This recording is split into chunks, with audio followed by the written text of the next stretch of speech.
Wow! Good morning, good evening, at good afternoon po sa mga viewers natin. Nandito muli tayo sa Dolomite Beach. Wow, ang ganda ng tubig. Ayun ay may nakita po akong isda dito sa Dalampasigan. Ayun ito, nakalupang, no? Wow, ang laking isda. Parang buhay pa yata, guys. Lapitan po natin. At parang gumagalaw pa, no? At hawakan natin. Kung yun po ay pumipiglas pa. Hawakan natin, ha? Ay, parang nagulat ako, guys. Ay, wala na po, no? Pero grabe, laki, guys, oh. Fresh na fresh pa. Kayo na po ang humusga kung anong klase isda po ito. Ang laki. Medyo madulas-dulas na po siya, guys, itong isda na to. Ayan po, no? At medyo iba na ano. Ganyan talaga pag isda, malansa. Malansa po talaga ang isda. Kayo na po mag-comment po dyan, guys, kung ano pong pangalan ng isda na to. Bukas na bukas po ay pupunta po ako sa palengke. Titinang ko to kung anong pangalan ng isda na to. Ang laki na, no? Tingnan mo yung palikpik niya, no? Ang laki. Ang sarap pituhin. Kaya pwede na rin sa ano to, sa mga hayop, no? Kagaya ng pusa. Pituhin mo lang ito pagkain mo sa pusa. Pwede na. Pero pwede na rin sa tao. Ano, no? Ang laki. Umabot na po ng mga kalahating kilo po itong isda na to. Ayan. Ang laki po, mga kaibigan. Kita nyo naman yung isda na yan, no? Ayan, comment na lang po, guys, kung anong klaseng isda to. Marami na po talagang isda na napapadpad dito sa ating Dolomite.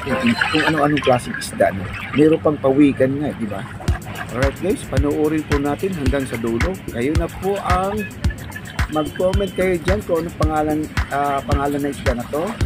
Ayan, hanggang sa dulo po. At marami pa tayong makikita na magagandang blessing po na dumarating dito sa ating Dolomite.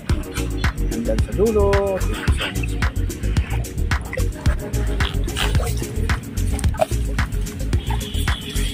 Thank you so much.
Grabe, no?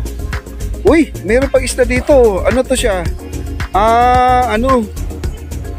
Itong isda na to, meron pa. Isdang ano to, anong tawag ito? Yung isda, yung parang hito, loloray. Alam mo yan? Uy, may fluorescent pa dito. Muntik ko na mapakan, no? May fluorescent. No, pati fluorescent pa naman, hindi pa tinapon sa maayos, mga kaibigan. Ayan, no? Ayan, no? Kanduli na isda, loloray. Pero maliit lang siya, no? Maliit.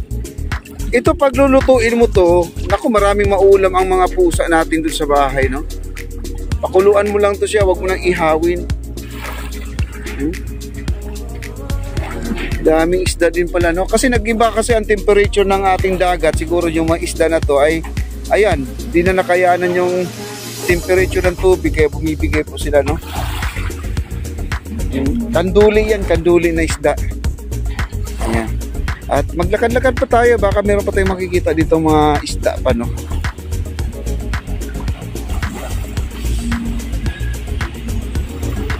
Meron dyan, meron foreigner dyan na mahilig kumain ng kanduli, no? May foreigner.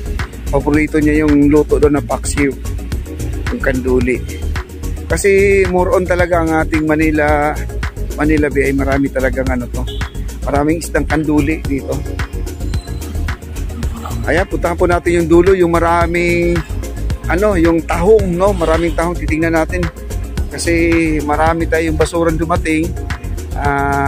Nakita natin kahapon sa Pasig River. At malamang dito na yon, nandito na sila. Ayan, no?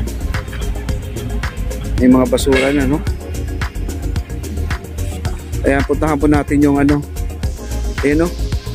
Wow! Ayan mga kaibigan, yun po ang water lily. Ayan po, ang kapal-kapal na. Yun yung nakita natin kahapon sa Pasig River. Ayan, no? Puntahan po natin yan. Wow, grabe, ang dami, no?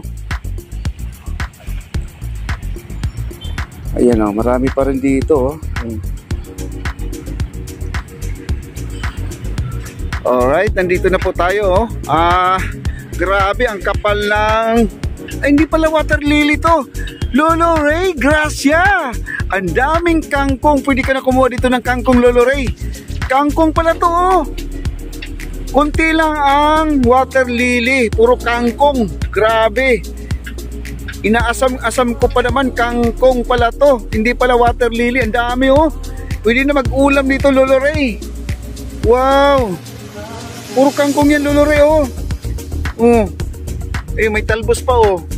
Oh. Yan, oh, pwede magulay yan, oh. Yan, oh. Ay, naku, Lolo Ray, ang dami palang ulam dito. Pwede pala mag-ulam dito, ang dami pala, oh. Puro kangkong, no? Puro kangkong. Oh. Wow. Pwede ka nang sumakay. Kung alam nyo yung tugboat, mga kaibigan, yung naghihila ng barko, yan, parang silaki rin ito. Dublihin mo pa.